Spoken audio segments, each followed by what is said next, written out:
আপনি আমি পার্টিকুলারলি আমি বলবো যে আমার ফিমেল কলিগরা আমরা সবসময় কাজে গেলে যখন ঢাকার বাইরে যাই আমরা সবসময় কিন্তু দেখি যে নিজেদের জন্য আমরা তো যে কোনো জায়গায় ট্রাই করি যে অ্যাডজাস্ট করে নিতে, কিন্তু আমাদের যারা ফিমেল কলিগ আছেন তাদের কিন্তু টয়লেটটা খুব ইম্পর্টেন্ট একটা এলিমেন্ট, এবং আমরা ডিরেক্টরদেরকে আমাদের টিমকে রিকোয়েস্টও করি যেন টয়লেটটা অ্যাটলিস্ট হাইজিনিক থাকে। তার কারণটা কি বলি? কারণ হচ্ছে যেটা আমাদের কাছে খুব সহজ একটা নেসেসিটি, সেটা বাংলাদেশের প্রত্যন্ত অঞ্চলে বাংলাদেশের ম্যাক্সিমাম মানুষের কাছে এখনো লাক্সারি। আমাদের এখনো সবার সেই ফাইন্যান্সিয়াল সিচুয়েশন দাঁড়ায়নি যে আমরা একটা সুন্দর টয়লেট, একটা হাইজিনিক টয়লেট এনশিওর করতে পারবো, যার মাধ্যমে রোগ জীবাণু ছড়াচ্ছে, খুব স্বাভাবিক বিষয়। এখন আমি এখানে বাচ্চার বাবা, সাকিব ভাই বাচ্চার বাবা, এখানে অপি আপু বাচ্চার মা, এখানে এমন অনেক প্যারেন্টসরা আছে, রাইট? তো আমরা নিজেরাও দেখি যখন আমরা আমাদের জন্য কোনো কিছু একটা কিনতে যাই অথবা কোনো একটা কিছু নিতে যাই, তার থেকে বাচ্চার জন্য যখন কিছু করি সেটা নিয়ে আমার অনেক বেশি কনসার্ন থাকে। তো যেটা আপনার স্বাস্থ্য ঝুঁকি দিবে, যেটাতে আপনি নিজে সেফ না, একবার চিন্তা করে দেখুন বাংলাদেশের মানুষের জন্য প্রত্যন্ত অঞ্চলে বাচ্চাদের সিচুয়েশনটা কি, স্বাস্থ্য ঝুঁকিটা আসলে কোন জায়গায় চলে যাচ্ছে।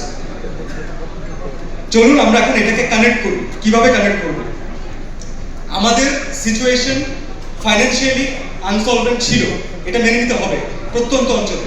তার উপরে নতুন অ্যাড হয়েছে বন্যা পরিস্থিতি, এবং আমি শিওর যে আপনারা সবাই জানেন যে এই বন্যায় অনেকে কিন্তু তার অনেক ঘরবাড়ি হারিয়েছেন, অনেকে তাদের প্রপার যে ওয়াশরুমের জন্য যে যতটুকু তাদের বরাদ্দ ছিল, তাদের জায়গা ছিল, সেটাও অনেকে হারিয়েছে।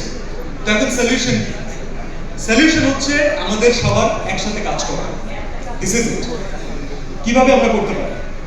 প্রথম একটা ধন্যবাদ দিয়েছিলাম টাইলক্সকে, মনে আছে? এখন আসছে সেই প্রশ্ন।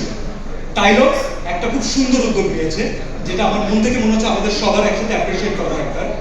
এই বন্যা দুর্গত যারা আছেন এবং যারা সুবিধা বঞ্চিত আছেন তাদের জন্য টয়লেট নির্মাণে সাহায্য করতে যাচ্ছে টাইলক্স। সো আমি আমার ব্র্যান্ডের জন্য একটা তালি চাচ্ছি আপনাদের সবার কাছে। Thank you so much. টাইলক্সের এই উদ্যোগটাকে আমরা আসলে অ্যাপ্রিশিয়েট করি, অ্যাজ অ্যান আর্টিস্ট আমি অ্যাপ্রিশিয়েট করি। এবং আমি আপনাদের সবাইকে একটা ছোট্ট কথা বলে শেষ করতে চাই। হয় কি, আমাদের মাঝখানে যখনই আমরা দেখি এত নেগেটিভ নিউজ, এত হানাহানি, এত রাহাজানি, একজনের সাথে আরেকজনের ক্ল্যাশ, আর্টিস্টের সাথে সাংবাদিকের দ্বন্দ্ব, আর্টিস্টের সাথে আর্টিস্টের প্রবলেম, একটু যদি সবাই দেখেন, খেয়াল করে একসাথে এখানে কতজন আর্টিস্ট, কতজন কলিগ একসাথে বসে আছে, দেখতে ভালো লাগছে না?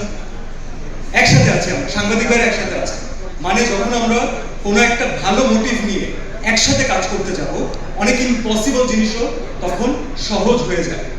তো আমি আপনাদের সবাইকে, আমাদের পুরো টিমকে, সাংবাদিক ভাইদেরকে, দেশের সবাইকে যারা দেখছেন, এই আহ্বান রাখতে চাই, টাইলক্স যে স্টেপটা নিয়েছে আমরা সবাই একসাথে কাজ করি।